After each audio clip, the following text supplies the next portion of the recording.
Sorry, tree.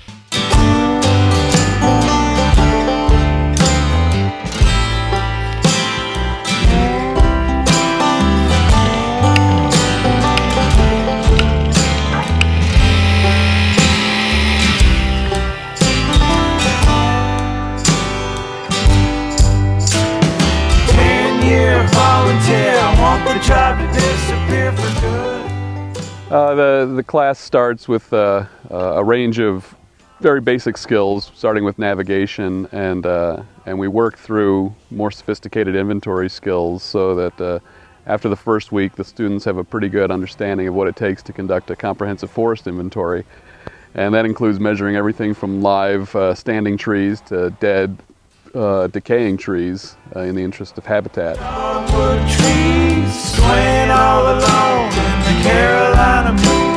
I asked for your hand and you asked for please. Tell me now, girl, this the way it's gonna be. One of our goals for this class is by the end of it, students will be able to look at a forested landscape and be able to read what's happening there. What is the land use history? How are the various physical dimensions of the forest, the slope and aspect, topography, soil types? How do all these different factors determine and shape the types of forest that you see?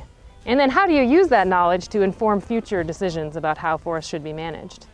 It was all open and pasture in 1980. And now you can see what happens, when you don't cut it.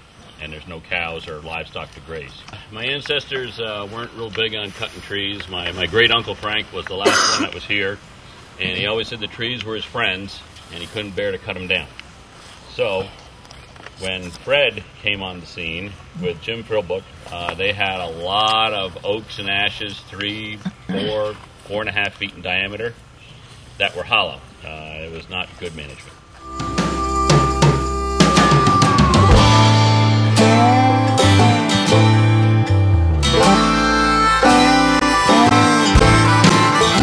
There are challenges in trying to teach a class in 2 weeks. It's very condensed. We're out all day long, and at the conclusion of our 2 weeks in the field, the students are put through a series of exercises that test their skills in inventory.